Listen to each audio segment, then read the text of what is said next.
Hey everyone, and welcome to this urgent situation explainer. Today, we're breaking down the ongoing August 2026 wildfire crisis that is currently threatening the inland Northwest. If you're anywhere between the Palouse and the Selkirk Mountains right now, well, you already know the familiar scent of pine has been totally replaced by the acrid smell of burning timber. We're officially in a state of emergency.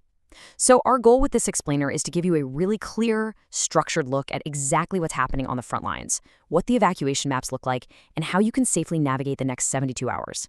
Let's get into it. Okay, let's kick things off by looking at a number that perfectly illustrates the immense stakes of our current reality. 350 plus. That's our current air quality index, or AQI. Just to put that into perspective for you, anything over 300 is considered completely hazardous. This unbelievable level of smoke has literally plunged Spokane into this angry, opaque orange haze. And it's not just a dramatic visual, it's a profound health hazard that we're going to detail a bit later on. All right, Section 1, the perfect storm. We're looking at the meteorological conditions fueling the flames. Let's zoom out to the macro level to see exactly what ignited this whole crisis. 60%. This is a huge factor because the root cause of this massive outbreak actually stems from the winter that just wasn't. A severe cascade rain shadow left Spokane County with a winter snowpack at a mere 60% of its normal level. That massive deficit led directly to an incredibly dry spring and then a scorching, record-shattering July. Basically, we started this fire season with the deck totally stacked against us. And then this severe drought collided with a heat dome. Now, a heat dome is essentially a high-pressure system that just parks itself right over a region, trapping heat and pushing a relative humidity way down into the single digits. This combination literally turned the entire Pacific Northwest into a giant tinderbox, just waiting for a single spark.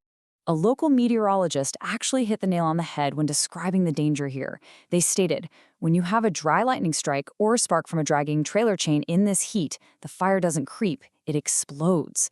Because our local fuels, things like cheatgrass and pine needles, have reached critical threshold levels, ground crews simply cannot outrun the explosive rate of spread without heavy aerial support.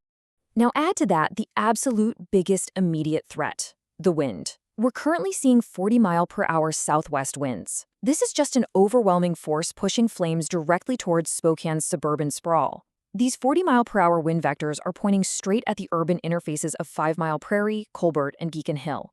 Right now, these winds are public enemy number one. Moving on to Section 2, the evacuation ladder. Let's make sure you understand your readiness levels. Spokane County Emergency Management uses this really simple 3-step ladder, and it is absolutely vital that you understand exactly what each step means. Step 1 is be ready. This means you pack your bags, get your important documents, your medications, and your pets ready by the door. Step 2 is be set. This means the threat is imminent. You need to be loading your cars and preparing to leave at a moment's notice. And Step 3 is go now. The crucial takeaway here is that Level 3 is not a suggestion, folks. It's a lawful order to evacuate immediately. Do not stay behind thinking you can protect your home with a garden hose.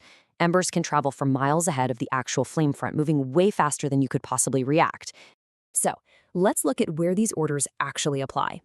Currently, the Level 2 and Level 3 evacuation orders are heavily concentrated on specific geographic flanks. If you live on the western or northern flanks, particularly near the Fairchild Air Force Base corridor, or down south toward the Turnbull Wildlife Refuge, you are in the primary danger zones. You absolutely must remain on high alert. Section 3. The Firefighting Assault. Strategic Ground and Aerial Defense. To hold back this massive threat, over 500 hand crews, engine crews, and aviation assets from the Washington State DNR and the U.S. Forest Service have mounted a huge assault. Their strategy on the ground is basically twofold. On one side, you have structural protection. This involves firefighters directly defending rural homes, often wrapping them in foil-like thermal wraps to reflect the intense radiant heat. On the other side, we have containment lines.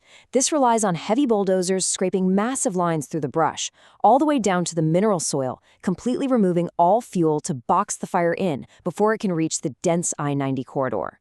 But as you can imagine, this ground game absolutely requires air support. Which brings us to a really stark warning from the fire chief. Quote, if you see a drone in the air, please understand, if we see a drone, we have to ground all our aircraft. Don't be the person who stops the water drop. Let that sink in for a second. Flying a personal drone just to get a look at the fire will immediately ground all critical aerial drops of fire retardant and water. It is incredibly dangerous and it's highly illegal during this emergency. Just don't do it. Section 4. The silent smoke threat. We need to talk about protecting your lungs from this hazardous air. Because of Spokane's valley geography, it basically acts like a giant bowl. Stagnant smoke just pulls directly over the city, acting as this silent, hazardous killer.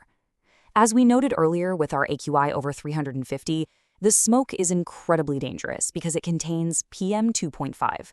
These are microscopic toxic particles that are so tiny they penetrate deep into your lung tissue and actually enter your bloodstream.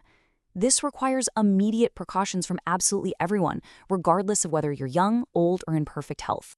The Spokane Regional Health District is urging you to follow these 4 critical safety tips to protect yourself. First off, stay indoors. Second, seal your windows with damp towels if you can smell smoke inside the house. Third, make sure you run your HVAC system on recirculate so you aren't actively pulling toxic air inside. And fourth, if you absolutely must go outside, you have to wear an N95 or KN95 mask.